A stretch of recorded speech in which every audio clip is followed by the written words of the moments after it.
Welcome to another edition of Brainbites. I'm Jason Alt. I'm your favorite host of Brainstorm Brewery. Today I'll be talking to you about Alternate 4th Edition, or Alt 4th as it's sometimes colloquially known. Alternate 4th Edition was an attempt by Wizards of the Coast to contract someone within the United States to make Magic cards. As most of you know, Cartamundi in Belgium was producing Magic cards, but they contracted the United States Playing Card Company in 1995 to try to make 4th Edition cards. The cards are very different, and they're so profoundly different, the cards were actually ordered destroyed.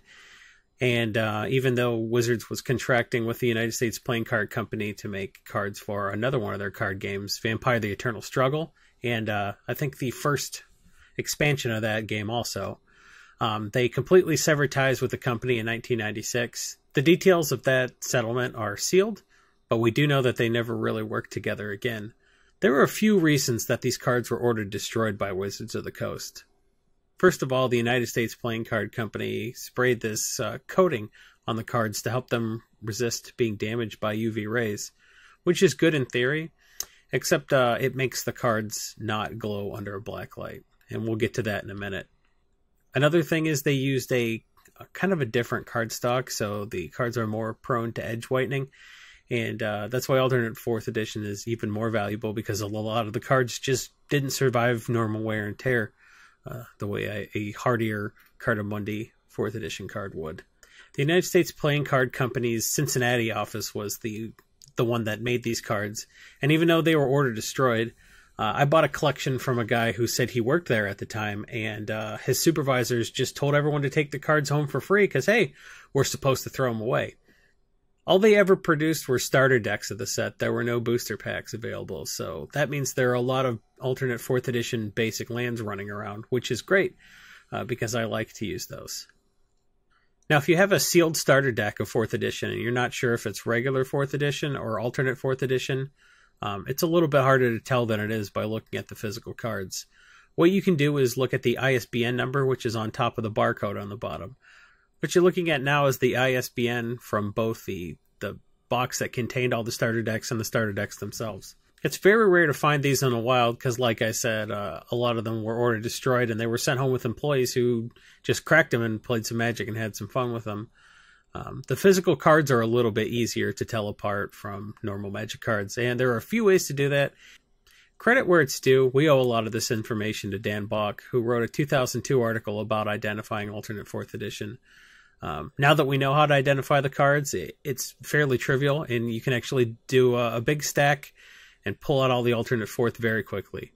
So I'm going to show you a few of the ways to determine the difference between regular 4th Edition and Alternate 4th Edition. It's a little bit hard to tell, but the simulacrum on the right is the Alternate 4th Edition one. The colors are just a little bit darker and richer, and like the purple on the guy's cloak there really pops. I have an Alternate 4th Edition land tax, and that purple pimp hat is pimp and purple as all get out. So looking at the front of the cards, you can tell if you've seen enough Alt 4th Edition, but there's so much variance in print runs that you can't really tell. A better way is to flip the cards over to the back.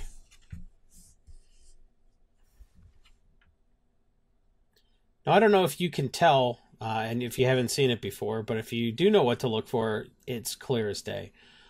What we are looking for on the back of the Magic card is the upper right-hand corner of the A in Magic. Right in that upper, see how there's that kind of that white dot in a regular 4th Edition card? If you look at an Alt 4th Edition card, it's darker than the rest of the A.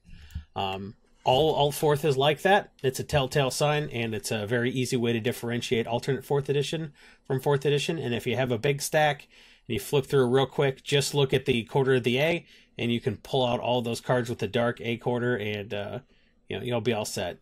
It's worth it to pull any sort of Alternate 4th Edition cards you come across, because they're all valuable and they're all worth pulling out. And a lot of 4th Edition cards just get bulked, so you're actually saving their lives and you're letting them live a new life as part of somebody's collection. One final thing I would like to show you.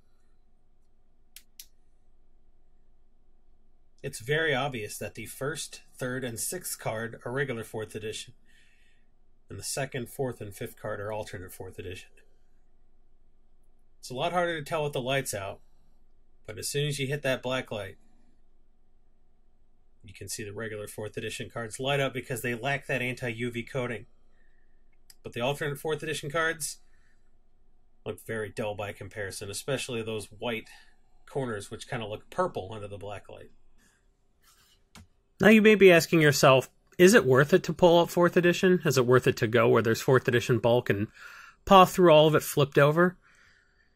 I would say absolutely it is. If you look at a card like Birds of Paradise, which is about $12 on Star City, the alternate 4th version is $60. So it's worth 5 times as much for the good rares in the set.